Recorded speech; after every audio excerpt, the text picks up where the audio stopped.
Just give me a buzz. Lean on me, yeah. When you're not strong, and I'll be your friend. We are live, another episode of Eduardo Live, and today we have a guest, Dimitry Ortiz, all the way from Guatemala, actually. He's a computer scientist, an RPA solution architect, and a negative terminator, believe it or not. Dimitry, welcome to the show. How is it in Guatemala? Tell us. Hey, Eduardo, thanks for having me, bud. It's exciting to be here talking to you today. Yeah, Guatemala is gorgeous, man. We can't be happier than we are because about a week ago we were hit with two major hurricanes in this area of the world and in Central America. So, you know, the fact that we were blessed and we were protected, can't ask for more. So I came to know Juan, from Los Digitales. I know a lot of people from Guatemala now, so now I have to go. And we said that when COVID is over and we're going to do like Los Digitales, like a kind of reunion or like a gala, we have decided actually we will be in Guatemala. So then we will meet for sure with each other. Tell us something about Guatemala that most people don't know. Well, you'd be surprised that they don't know about it's the land of the Mayan Empire. So, specifically Guatemala, it has a department or a state per se, where you find in the middle of the jungle, you find this amazingly beautiful Mayan temples, these Mayan ruins that, were done so many years ago, so many hundreds of years ago. And it's just like an amazing experience because you're going in the jungle. You're kind of like an excursion. And all of a sudden you come and go through some trees, and all of a sudden, kind of like that feeling that you had when you watched Jurassic Park for the first time, and you saw them come to the park and saw the first time they saw those big dinosaurs. Well, that's kind of what the feeling was for me when I saw those big monuments of just incredible architecture. Historic legacy that the Mayans left behind. Many people don't know that the Mayan calendar is one of the most exact calendars in human history. They had a writing system, a mathematical system. They were amazing at astronomy. They knew a lot about the universe. They knew about the stars, the rotation of the earth, the sun. They had one of the things that I really enjoyed about learning about the ancient Mayan civilization is that it was very close to Mother Earth. In other words, they respected every aspect of it. Like, for example, part of their religion was to not necessarily worship the god as a god itself, but just the fact that the sun would come every morning, every day. It was something to be happy about, and so, again, there are things that I think we take for granted in this world, including, everyday life, sun and earth where we live, that I think that it's just amazing how this great civilization was able to have so many people, big cities within the jungle, the ability of irrigation. There were masters of irrigation and cultivation. And there are so many things to talk about them that they're just amazing. And so I'm very proud of it because I'm part Mayan indigenous. And so even though I have European roots, I'm definitely very proud of my indigenous Mayan roots as well. That's amazing, man. I'm the same, I'm like from Chile. So my original blood is Mapuches, right? That Mapuche is the original people of Latin America, that were never conquered by the Spanish. Actually, they were tricked to sign a peace treaty, actually, but never defeated, like in battle, right? To like throw them down, and take over the country. But it's really interesting what you're telling me now, because I think like a lot of people know like Inca, Maya, all like culture, right? It's quite like wide known, but I didn't realize that Guatemala was like maybe the cradle also for that culture, right? Yes, it's the heart of the Mayan civilization. That's amazing. I didn't know that. For me, it's like it's amazing. It's mind blowing. Like I read a lot about this, like cultures when it comes to like Latin America, but I never like thought about that. You know, that Guatemala was that's where the like epicenter was for the Mayan civilization. So there must be like some amazing like artifacts. There must be some amazing museums and places to visit. I can imagine, right? Oh yeah, you know, something that people don't understand about Guatemala and that you need to know is that, for example, back in the 80s, I think it was still over 60% Mayan indigenous, the population of the country. So when you think about that in the 80s, that means that Guatemala was actually, you know, the population was mainly ancient, you know, and Mayan indigenous, you know, descendants. And so until recently, the percentage has shifted. And with that being said, there are over 22 dialects actively spoken in Guatemala. So Whoa. Spanish is the minority still. You know, I mean, well, not a minority anymore because people have adapted. Many of the indigenous cultures, because there are very different ones. There's not just one. You know, I mean, as I mentioned, there are over 22 dialects, which means there are very different, diverse groups within the Mayan descendants. And so it's just something that not many people know about Guatemala. There's so much rich culture here within our country. And many people sometimes have traveled south of Mexico, but if you really look at history, Chiapas, Quintana Roo, um, Tabasco, all those places, they were actually Guatemala before Mexico took him over. So really, even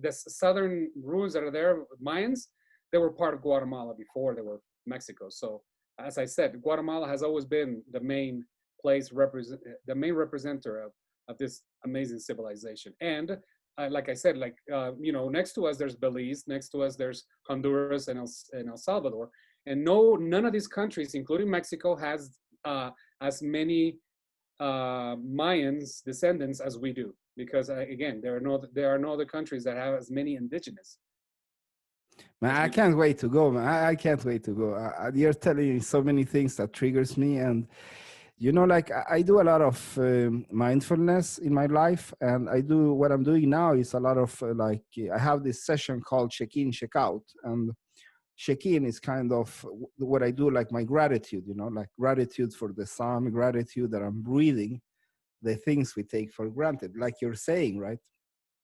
And a lot of people, they use this expression like when I talk to them about these things like with mindfulness and like yoga and meditation, they say, oh, like new age. I'm like, this is nothing new at all. Like the problem is that the modern civilization, we disconnected from nature, we disconnected from like being in the presence, right? We're like we're living in this kind of artificial world, right? So we have forgotten that, but it's been there all the time, and it's there actually in all religions, you know. And this is so interesting for me. It's like they're calling it like new age, but it's like it's old age actually. Yeah, like everything, you know, like all the trends, they tend to come back in history. You know, they tend to repeat themselves. I mean, look at fashion. Fashion always comes back. You know, it's big 1 year and it takes 30 years to come back. And when it comes back, it comes as big as it did before. So I think that that's what people are forgetting, that, you know, there's a long history where we have been here, and our behaviors have been very similar even before. I heard you speak. I really like your messages that you're saying, you know, like mamma kommer nu.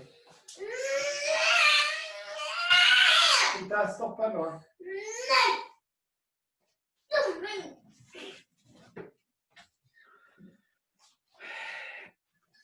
Oh my god, my son, man, he's like we're getting help with his temper with like these specialists. He has I thought he had ADHD, but they told me he don't believe that he has, you know. It's too early to determine it, but his temper is like mine, like times 20 or something. Yeah, yeah, it happens. Entrepreneurship is like boxing, right? you don't need to come from the richest family. You don't need to like be the cousin to Trump or anything. You know, you can become the biggest by just hard work and dedication. That is what I love with entrepreneurship, and that is what I love to coach and mentor entrepreneurs, because they can change. They can change for real. You know, in our community, we have, for example, I think his name is. I think it's like his name is like Oscar Garcia, I think. He has this application to teach English to immigrants that come to defend themselves better in the United States, you know.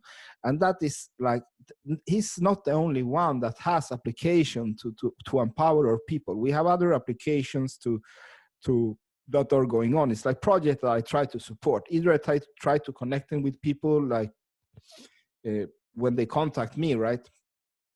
And I do that because I want change, you know. And I think, like you said, you know, the change is coming, you know, because they can't stop us. They can't stop this, you know. But what we need to do is change also the mentality of these people in Latin America, you know, because that is the biggest change that needs to happen, you know. For the indigenous people to have like pride in themselves, you know, and to get education. And we can do that because we know the technology, we know how to do that, you know. So I support any project that is improving the life of like the original inhabitants of Latin America. For me, that is nationalism. For me, the rest, that is nothing. Like, it's, I don't know even what to define that, you know. To take pride in your flag and don't like your original people, like, I don't know, idiotism maybe. Not nationalism. No, yeah, no, it's true. And so, you know, and you look at things like, you know, and sometimes it's unfortunate because people migrate to other countries and they have a hard time keeping their culture. Like in my case, I always kept my pride. I always kept my culture at first. It represented me. It defined me. I was not too interested in adapting other cultures, but simulating, yes, but not adapting, because it would not make sense for me to act like I was something else than what I really am, because that would be like forfeiting my roots, forfeiting the great legacy that I had been given, you know. And again, nowadays, you know, it took me to go to Europe, as I was mentioning to you. Because I lived in the U.S., but you know, my nationality, my ethnicity, my roots was not one of the most important topics. But once I went to Europe, I realized that it became the most important topic. It was amazing. I was hanging out with you know my counterparts from America, and they kept asking me about who I was, because they were so intrigued with the Mayan culture, with understanding who we were. You know, they were, oh yeah, Il Guatemala, grande bello Guatemala. That's how the Italians would say every day. I would talk to them, you know, because I lived over there over 2 years, and you know, just the welcoming of the Italian people towards somebody from Guatemala, from, you know, Mayan descent, and the fact that I was learning my third language. I mean, you know, it gave me a different perspective of life. It gave me you know, it helped me feel pride in who I was, and I didn't have to hide it. You know, it's like the problem I feel, you know, look at Europe. Look, it's multicultural, multilingual.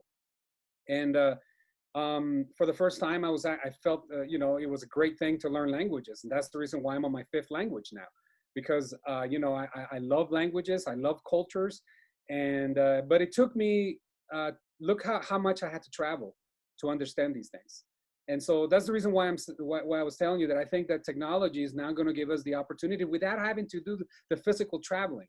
Now we can get to know, you know, in every meeting that I'm into, you know, I'm talking to Africans, I'm talking to Europeans, I'm talking to Asians, you know, just Arabic. I mean, you name it. It's just beautiful, you know, different from different backgrounds, Muslims, Jewish, you know, Buddhist, different types of Christianity, and you know, people that just don't believe in any of those religions. I mean, I think it's just incredible to be able to, you know, the only way to understand yourself, Eduardo, is you need to get out and learn other cultures, see other cultures. And when you come back to home, that's when you really understand who you are.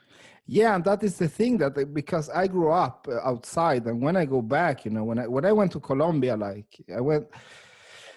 Colombia was hard for me because that was the first time that I touched ground in Latin America, you know, and to see this beautiful country and to see my people, you know, and like the suffering of some of my people, you know, I got really annoyed, you know, I got really annoyed when I know how much we can change when we unite, and well, because that is what I learned. I learned how to make things happen. That's what I make my living out, you know. This is a true story. I came to Sweden when I was 5. Every year I went to school during my whole life, almost like growing up. I see like these swastikas, like Nazi signs, and then blackhead go home on the wall every single day to and from school. And I was moved with only like almost Swedish people because my father and mother, they wanted to integrate. So I spoke perfectly Swedish. So the Latinos, they called me El Sueco, you know, I was this Swede because I was like not talking like them, you know, hola que pasa, hombre, you know. So I was like talking perfect Swedish, you know. And when I think I was 14 or 15, one day we were sitting together, me and my friends, only Swedish. We were like, I think 6 or 7, 8. This is the most fun part. We were listening to Body Count, drinking beer, one Latino and only Swedes. And then one, he looks at me and he said, Eduardo, you know that we like you, but the rest, they can go home. And then I realized, like, not only what they were saying like I was the accepted blackhead or immigrant, but they hated the gut of the rest, my father, my mother, and everybody. Then I realized that maybe they were also one of the people doing the signs, you know, like writings on the wall. That is what I realized, you know, and that was the time when I like totally, I got so angry that I changed like to and I was also reading like Malcolm X at that time, and that book like changed my life. It saved me. You could say in that insanity of racism, Malcolm X, the biography of Malcolm X, gave me pride in myself, you know. And I thank that book so much, you know, to be able to say like to all these people that hated the God of me, like the F word, you know. I don't care what you say. Like, I'm proud to be brown, you know. Yeah. True story, man. True story. I think that, yeah, and you know, I think that, in my opinion, many times we do make the mistake, Eduardo. I think as people, as cultures, as Latinos, as minorities. I think that in many cases, though, we tend to fall into the victim mentality. Now, I'm not talking about your experience specifically, but I'm talking about in general. Sometimes this is another side of the conversation that sometimes is not talked about enough. I think, you know, I was raised in northern Utah where I was the only minority in the school. There were no blacks, no Asians, no Indians, no nothing, no Arabs. I mean, there were no other minorities other than myself. And, you know, and I tell my story because, you know, I could have gotten to those schools with the mentality, they're going to be racist. And many of us minorities do that. That's the first thing we do. And what's the first thing we do? We try to look for our own people. We try to go speak our own language. I can't understand how some people can have lived in the US and don't speak English after 20 years of living there. So in the same way, I can't always, you know, excuse my people either. I have to tell the truth, whether people accept it or not. But, you know, I think it also becomes a personal challenge because, you know what, race is one thing. Remember, women had to deal with gender inequality for so long, and they're still dealing with it. I mean, in our field of technology, you know, women are the minorities and they're having to deal with so many obstacles. So, you know, that's the reason why I also like to talk about the real problems, but I also like to talk about the solutions as you were trying to get to, you know. And I think a big solution is understanding yourself, understanding your self-worth, not letting other people tell you who you are and how much you're worth. But in other words, instead of telling people, show them. You know what I did? I was an immigrant and I learned English. And you know what I did? Instead of letting people tell me, hey, I don't understand you, you don't speak English. Instead of getting mad at the people that said that, you know what I did? I learned English so well within 1 year of living in the US that people were asking me if I had been born in the US, first of all. And second, in high school, I became a debate national champion. So I decided that I was going to show people that we can do it, that an immigrant could do it, learning a second language and not a native language, become a very proficient, eloquent English speaker to the point of going into, you know, taking it to a competitive level. So those are the things that I think that's what I wanted to do. I didn't want to look around and see if people were going to accept me. And one thing that we tend to do, Eduardo, it's an old belief, I believe, that is not correct. Many people try to portray the fact that we needed to fit in, and that's the biggest problem. We never have to fit in, no matter who we are or where we come from. We have to spend our time and energy standing out. Because if you think about it, there's not one human being that's the same. Now, there's so many human beings that are acting the same because they choose to, but in reality, we're all different. And those differences and the diversity within each other, that's what makes this world beautiful. So we cannot forfeit that beauty. And so when I look at people and being the only ones, you know what? I remember my experience. And instead of looking to trying to assimilate, trying to look the same, trying to, being like everyone else, I had a great time in my life with a lot of obstacles, with a lot of opposition. But you know what? It made me the stronger person that I am today. And it made me the self-awareness, it gave me the self-awareness and the value that I have about myself.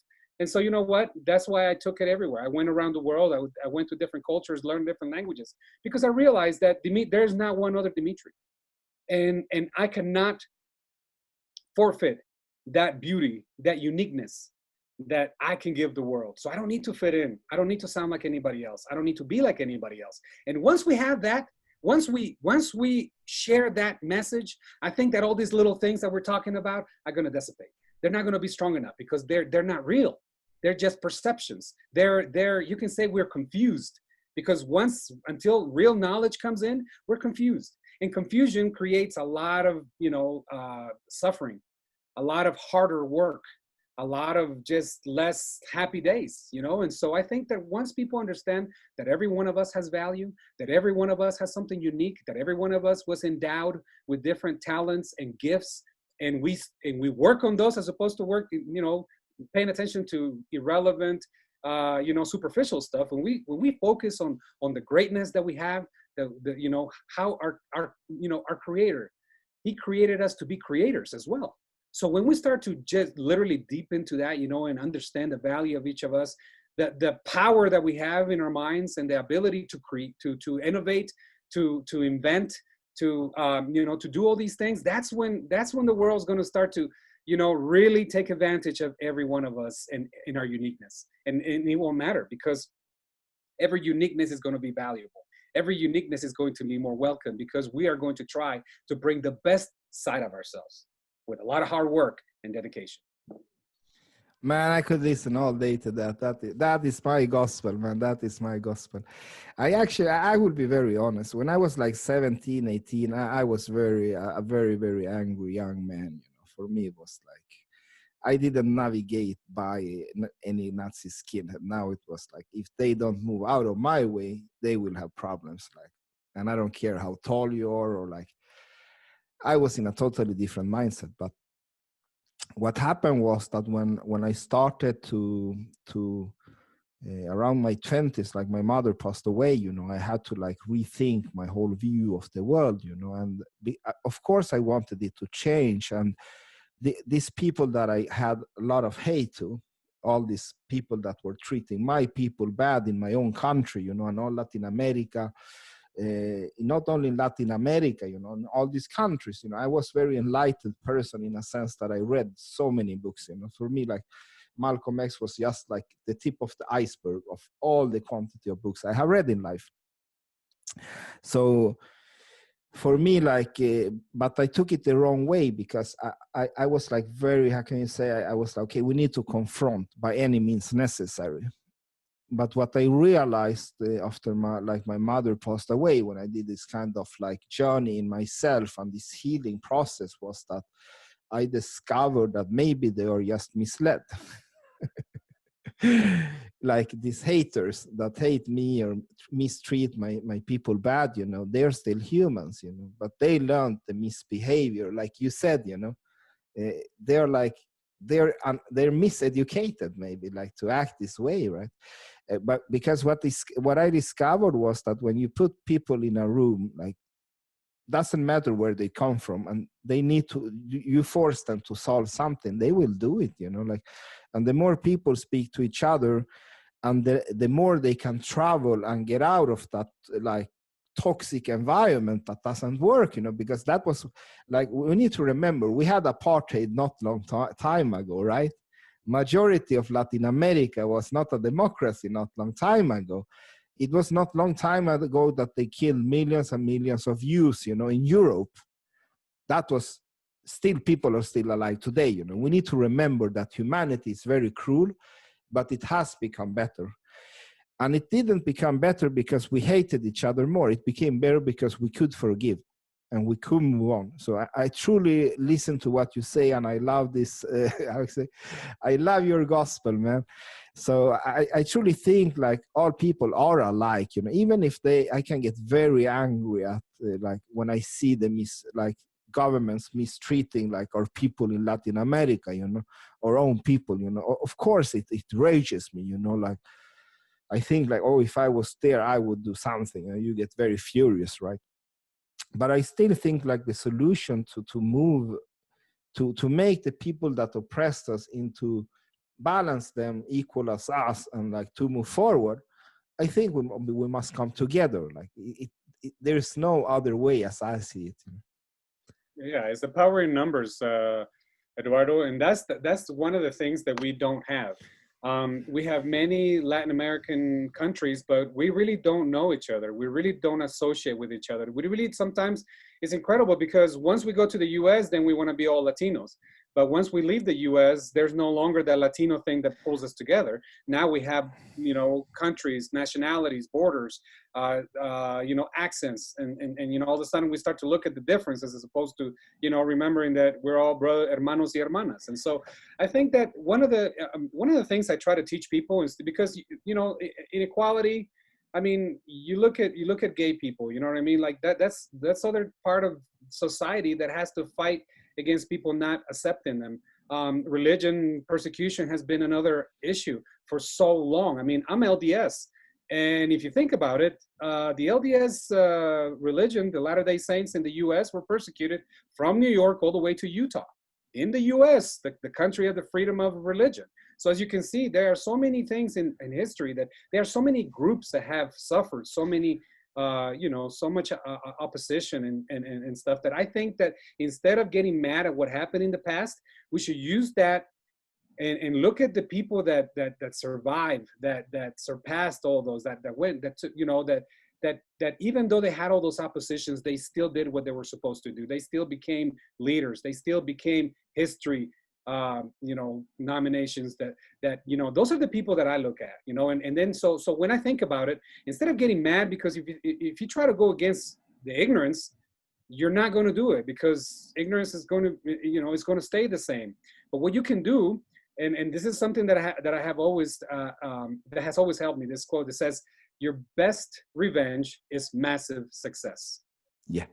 So if you think about it, if somebody hates you and you're doing the best, that's the best way to get back at them. And it's legal, and it's positive. It's not destructive, and it helps you, get ahead. And so I always had that in my head. Instead of looking at these people when they started looking at me like that I didn't belong there, that I shouldn't be there, you know what I did? I became friends with most people, so that the people that didn't like me couldn't afford to be my friend. I went and danced and took over, everywhere that I went, because everybody loved me because of my dancing. So I became popular, as opposed to waiting for a few minorities that were treating me wrong. So massive success is the best revenge. So in other words, education. And so that's why I hope this is the revenge I hope we take on, the mentality that instead of, trying to fight them at their level, we're going to take it to another level.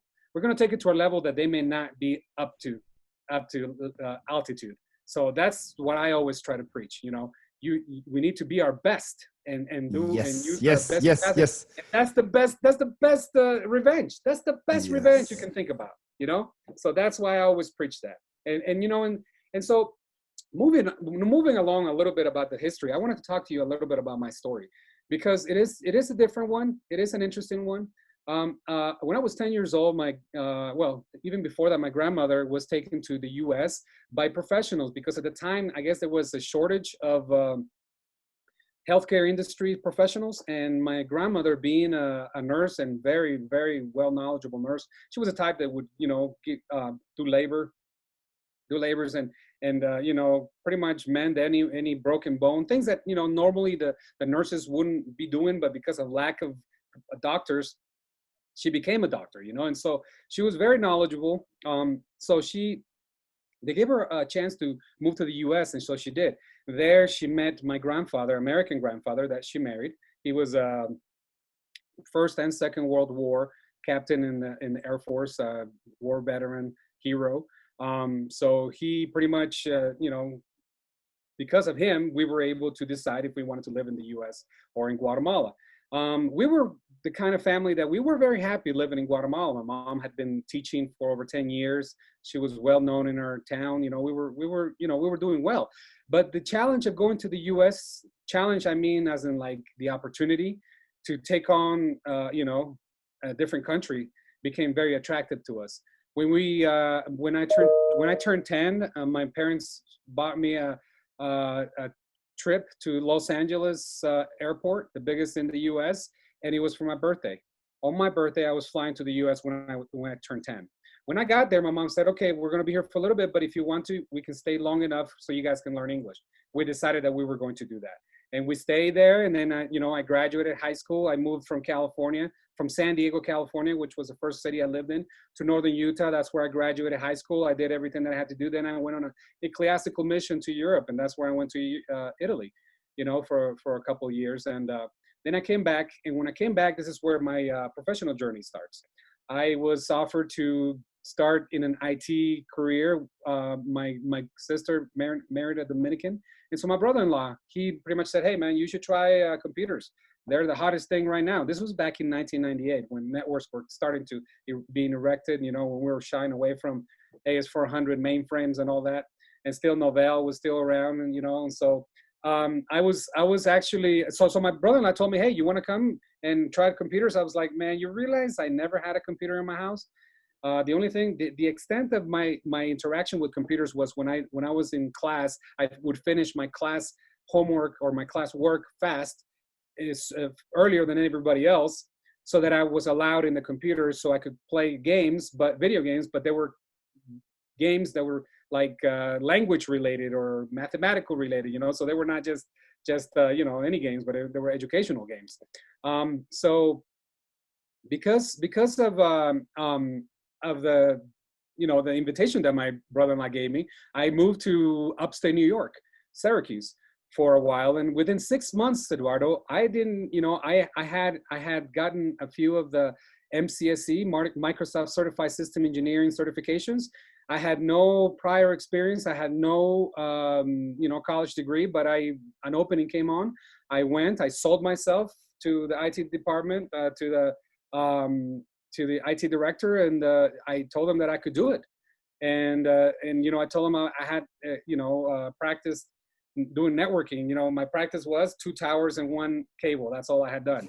Connected 2 PCs. That was my extent of networking that I had done at that point. But you know what? They gave me the opportunity because there weren't that many people that knew about networks at that time. So I became a network technician. Within 8 months, the network technician left.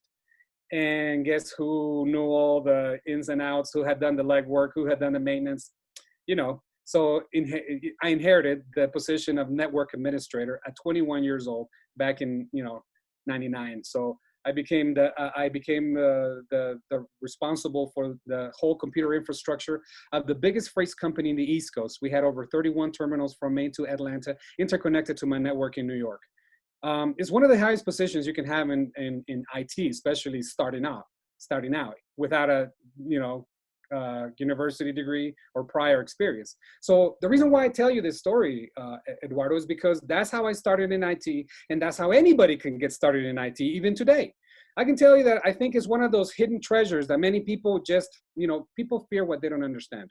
And I think IT, technology is one of those things that they think that, going back to the stereotypes, going back to the trends, that, many people still believe that you need to be a character from the Big Bang Theory. You need to be, eccentric. You need to be nerdy, geeky. You need to be a schoolboy in order to go in technology. And that's so far from the truth, because if you think about it, now we have all been moved on to working all digitally. So you don't have to be in technology in order to be using the technology that we're using nowadays. Everybody uses software. Everybody needs to understand how to navigate through the internet and how to, access information, how to get credentials, and all, there's so many things. And so the reason why I talk about technology and the great opportunity that it is right now, Eduardo, is because, as you know, many of the big tech companies right now have already came out to say that they no longer require a university degree. And that's great news for many of us. Even though I went back to school in 2004, because from New York, I went to Texas to take over a high voltage engineering construction company, supporting over 130 electrical engineers. I was in charge of the whole infrastructure and the computer system.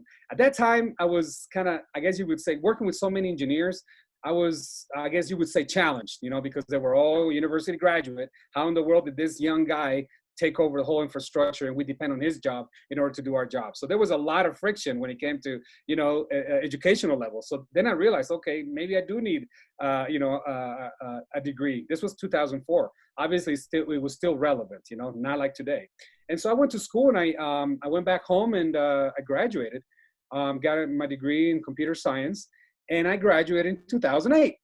The worst time you could have graduated, because the economy, as you know, Yeah. it was just ridiculously trashed. And so our field was completely saturated.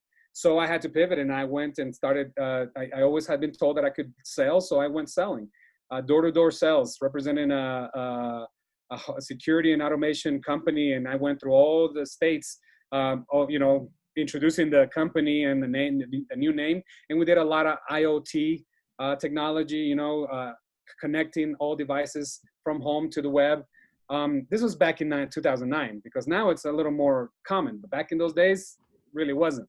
So it was, it was a new experience, and I had to pivot. I had to learn something else. And you know what? It was the best thing that I could have done, Eduardo, because I believe that communication is the most important skill you can learn. And second would be sales, because everything's negotiable. Everything's a negotiation, from personal relations to professional relations. You know what I mean? So I believe that those are the things that people should definitely strive to learn, And so that's what happened at the time. Then I decided to come back to my country. This is where the twist comes in, because many people love immigrating and staying in those countries. I always had the goal to go back to my country.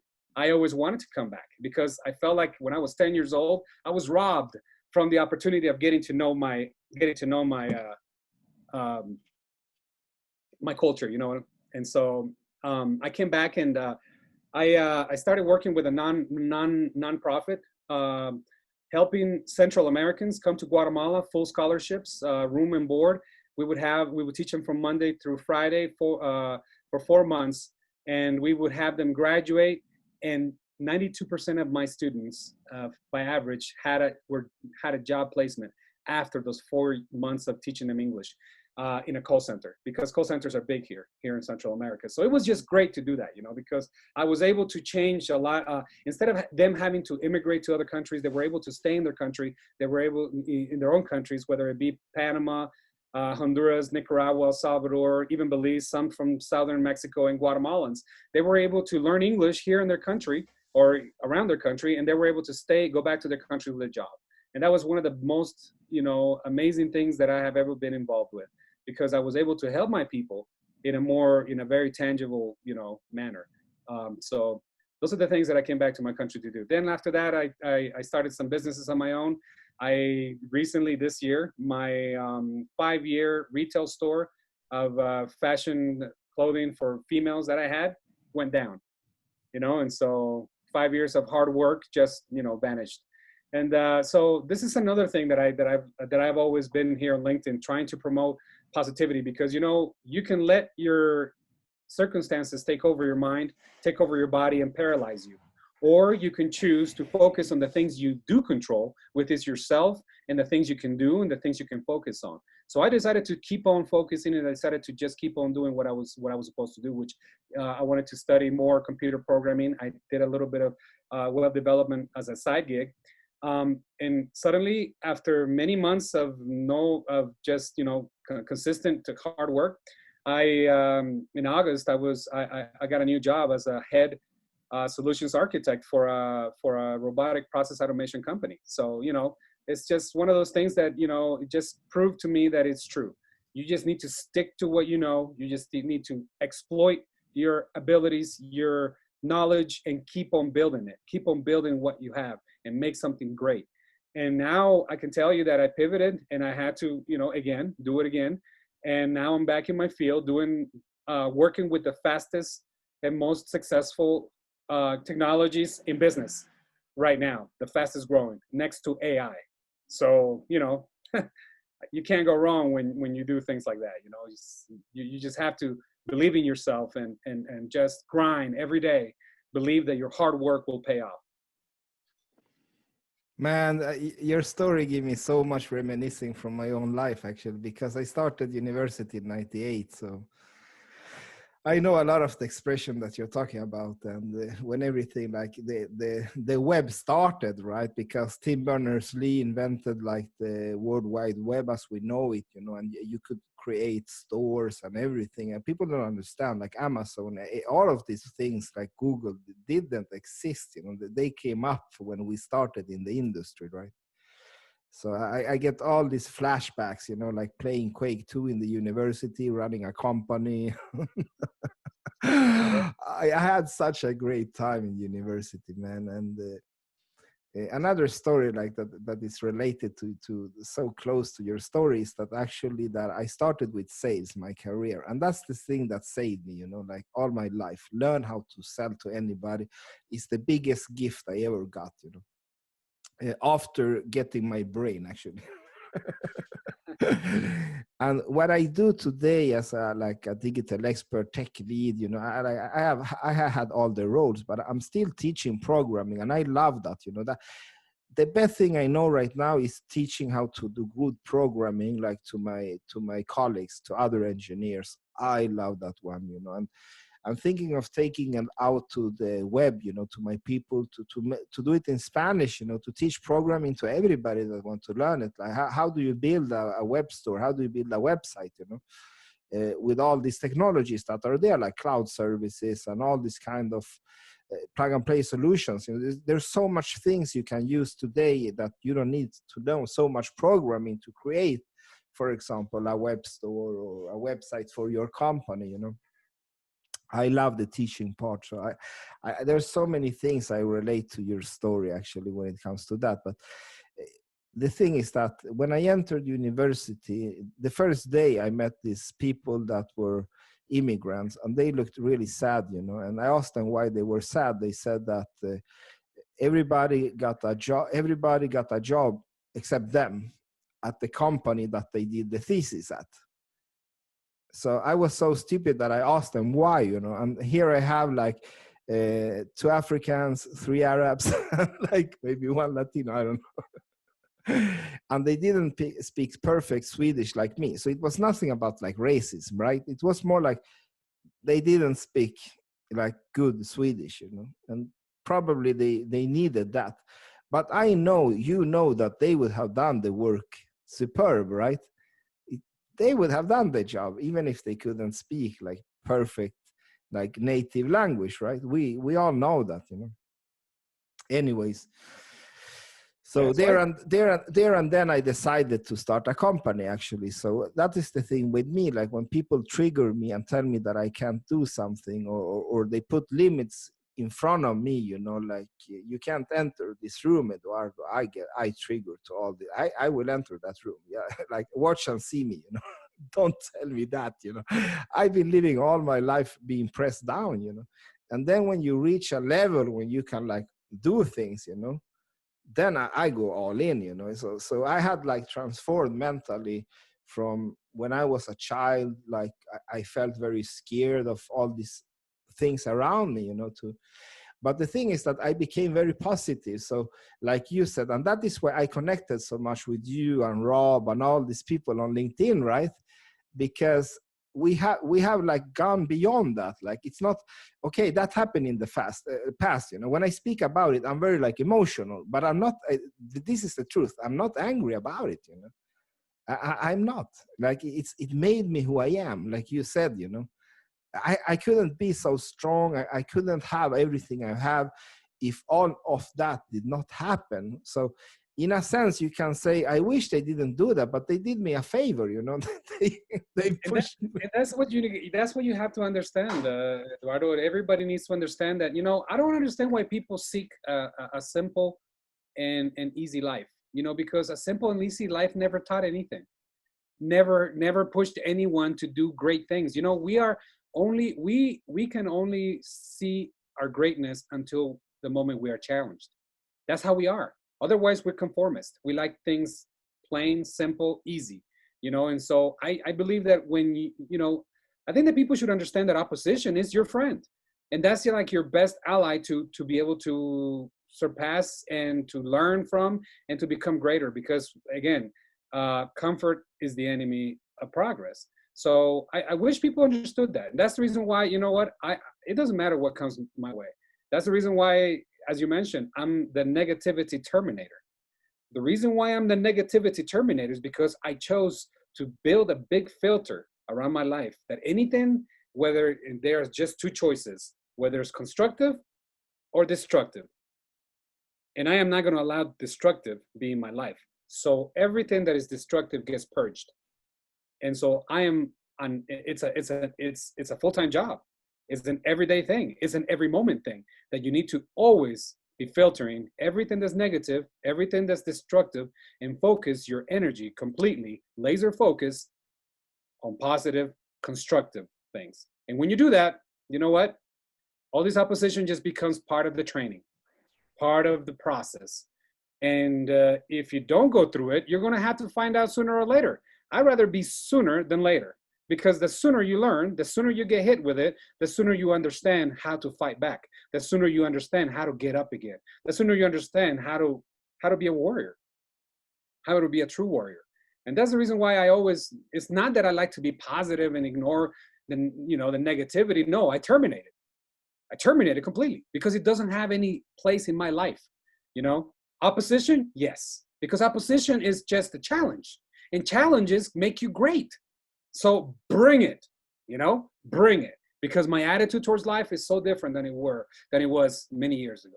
I think that finally, after so much, knowledge accumulated, so many mentors, so many experiences, so many stories, so much help from so many greater people than myself have finally started to help me. And I have finally started to understand many things that I was confused in the past. And those are the things that I think we need to, as individuals, as people in general, we need to be sharing those stories. We need to be sharing those stories, not because we want people to feel sorry for us, but because we want them to understand, hey, we're going through the same thing, or hey, we went through the same thing.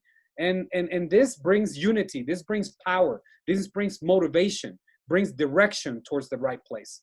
And so that's the reason why I love technology, Eduardo. And that's why I hope more people get involved, because many people are just looking at technology and watching it evolve, watching it develop, and they're not choosing to be part of it. And I think they should be, because if you think about it, if we allow the few that know about technology, the few programmers that are programming our future, then maybe we'll make the mistake of creating bias opinions and corrupt, incorrect, non-inclusive, and so many other problems that we could be facing in the future with the new technology if we don't get involved. We need more women in our field. We need more representation. We need more variety, more diversity, more different points of views. We need to collectively come together and construct a new future. And this is the reason why I think people should understand that technology is not out there. It's not an alien. It's not a extraterrestrial that's just sending. I mean, it's here and it's now, and it's not the future. It's the present. And so, if we want a good future, we all should be part of it. We all should also bring something to the table, contribute. And this is the reason why I love collaborations, because it's no longer we no longer live in a competitive world. We're shifting towards the collaborative world. We're no longer in one country. We're becoming a global economy, a global, not in the term of economy, but like just geographically speaking, and so we're including everybody now. And English is, has been for many years the language that that most of us communicate that are from different places. So obviously English should be one of your main languages to learn so that you can communicate with everybody around the world, because it still is the dominant one. So those are the things that I think we should be promoting, Eduardo. Education, being comfortable, pushing your limits, taking on challenges, being comfortable with being uncomfortable, knowing learning how to work with teams, and learning how to work with everyone, understanding how to discover many talents that are hidden in so many places that we haven't looked at yet. Man, I like I said, it's my gospel, right? So I could just listen all day and just enjoy, right? Oh my God. So yeah, like you said, like for me, but I also believe, I have to add to what you just said, that I think that like people like us, either we were born with needing that thing, like we need to have like storms, we need to have like things happening, right? And or maybe we got it on the way. I think I was not born with it, I got it on the way, when I started to like change and fight back and wanted to do things. Then it started like just with little, and then I love the taste of that thing, that I could exhale. And now it's like the opposite. Now it's like I work in big corporate, right? And I get these days that I wake up and like, why is everybody drinking margaritas, And I like, please God, bring me a storm. Like, let everybody wake up, right? Because that's my peak, like when the storm comes, Eduardo is like, oh my God, finally, I get relaxed. I don't panic, actually. It's more like, okay, now we can do business again, like let's sell shelters, and like you hide there, and now let's solve problems, right?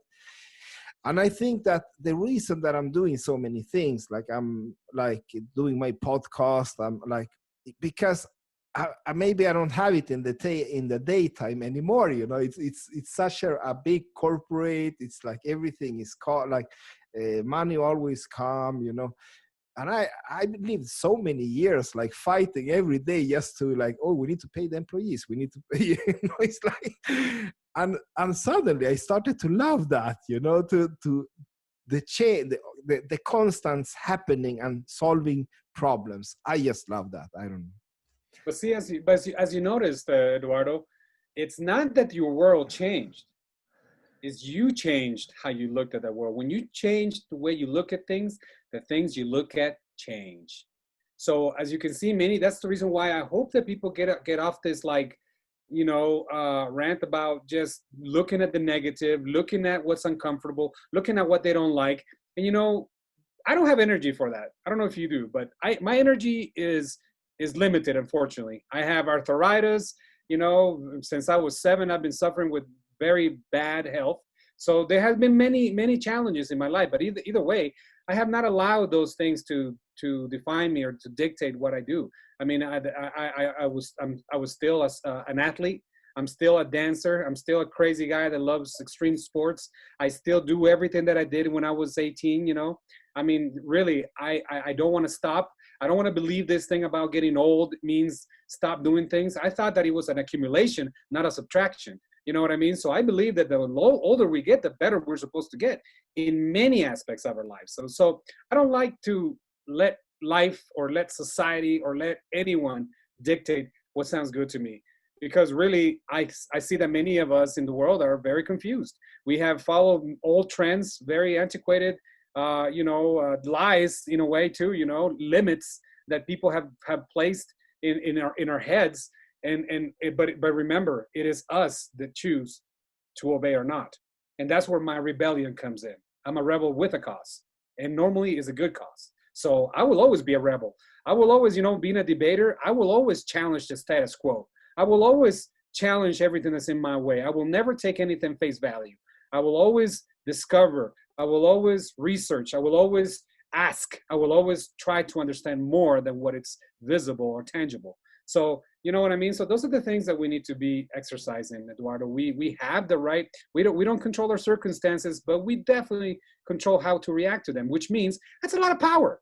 I don't know why people don't see it as a incredible, because, you know, the next level will be gods. Because if you can't, if you, right now we can control how we react, how we think, how we act. But if we had more power, that would mean that we would be gods. We'd be, you know, we'd be controlling our surroundings, and that wouldn't teach us much. You know, it would be too much power for us to be able to grow. And so I think the power that we have been given, Eduardo, the freedom of choosing our actions, and choosing how to spend our time, how to spend our energy, how to spend you know, our quality time, how to you know, how to innovate, how to create, how to become better. You know, we all have those choices. Many people talk about, you know, little time, but then when you start really looking at things, you know, you start to find out that many activities are not productive. You know, it's kind of like the saying says that, you know, ordinary minds, when they have a free time, they seek to be entertained. Extraordinary minds, when they have free time, they seek to learn. So those are the choices that we have in life. We have a lot of choices. Luckily, we live in a time where, you know, slavery is very minimal. It can still exist, and yes, it's a horrible, but majority of us don't face it. Majority of us are still have a choice. And you know what's beautiful too, Eduardo? Back in the day, you needed to come from money to make money. That's no longer the case. Old money, that's no longer the case. New money, if you notice, is the one that dominates the world. So that tells you young, you know, people with, you know, immigrant children, people are the ones that are doing amazing things. So there's really no excuse. I don't see many excuses for anybody to not be able to, you know, make it in life and become better and become the best they can be. Rebel with a cause. I want a T-shirt. We need to buy that one. I will buy one for you, one for me. We will have that T-shirt on when we do this episode number 2, because this was an amazing talk. We need to do this again. We need to continue this talk. It was amazing. And regarding what you said in the beginning, that we choose negativity or not. Actually, that is what I started to work with when I met Kevin Reeder, that is my mindfulness coach. I met him like 3-4 years ago.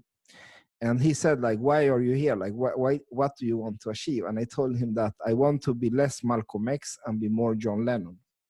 Because I was realizing that people used me in a sense that when they needed to confront, like, let's say some leader, right?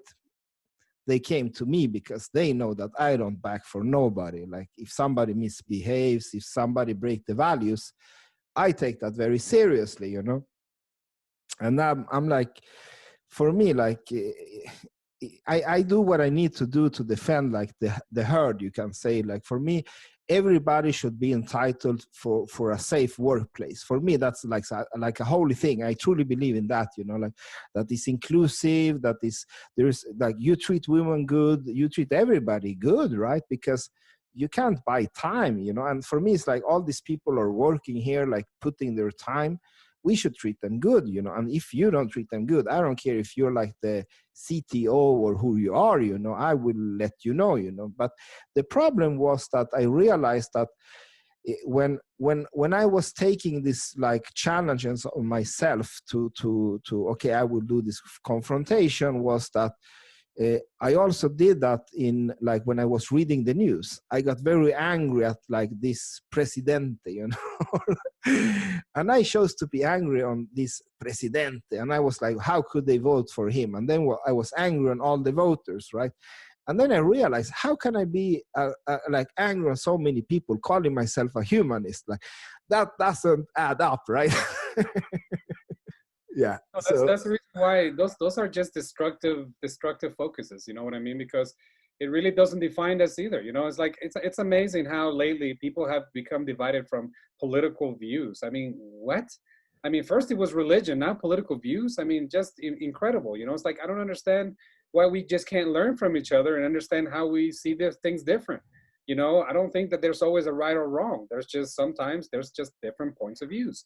And that's something that we need to be open to, you know. It's like the ability to be able to listen to someone else, say something that you may not be completely in agreement with, but if you try to understand, you may learn something. because sometimes when we're closed, we may be the ones to be, confused. We forfeit the opportunity to learn and to correct ourselves, because I'm always seeking the truth, and the truth, I don't always limit what I know so far. If anything comes to my way that cancels whatever I learned yesterday, I will replace it. That way, the first one to replace it, because you need to be seeking always to improve your understanding, and by being tolerant and accepting and going out of your way to learning and to discovering and to embracing as opposed to fighting. You recognize that we're just different. It's like some people like soccer, some people like basketball. We don't have to hate each other. Tell me how your soccer game went. I'll tell you how my basketball went. You know what I mean? So it's like it really doesn't have to be this thing about having to separate ourselves just because we like ice cream and some like chocolate ice cream. It's like, it's just ridiculous. I think that there are so many, again, I'm embracing everything that I come across because I am being educated. I'm having the opportunity to be exposed to something that I'm not accustomed to, that I have not acquired. It's like it's an acquired taste many times, and we're not talking about just food. So I've always been open-minded, and I think that has been a lot of my social success, professional success, and in life in general. Because you know what, I don't like to be judged. Therefore, I'm the first one that stops myself from judging someone else. Because if I don't like being judged, why would I hypocritically be the first one to do it to somebody else? So that's the reason why I don't enjoy being judged. So I am going to be the first one every time to stop myself first from doing that. If everybody else wants to do that and go that route, that's their prerogative. But mine is going to always be never judge anybody so that I won't be judged, because that's not what I like. So therefore, be the change you want to see in the world, as Gandhi said. Just let's not just talk about the negatives. There are so many. That's not true that there's no power within an individuals. There's so many individuals in the history that have revolutionized and changed the world because of their consistency, because of their conversion of the truth and the things that they believed in and the values that they held, and they fought for them. And we're not talking about fighting as in wars. We're talking about fighting as in defending them, as in introducing them, as in teaching them, as in proselyting them, whatever it takes. You know what I mean? So it's like, again, like I said, I'm a promoter of technology, and I'm going to continue talking about it. There are so many people that think technology is the worst thing in the world, and when I look at what it has done for the world, it really doesn't show that to my calculation. And another thing, you may not like technology, but you know what? At this point, we can't go back. We're only can go forward. We cannot move backwards. We can only go forward. So the best idea and the best approach and the best course of action would be to understand it, first of all, to strive to understand it, to strive to be involved, to educate ourselves, and when we recognize the reality of things, we're going to see that technology is here to enhance us, and technology is here to help us. Technology is here to assist us in taking us to the next level.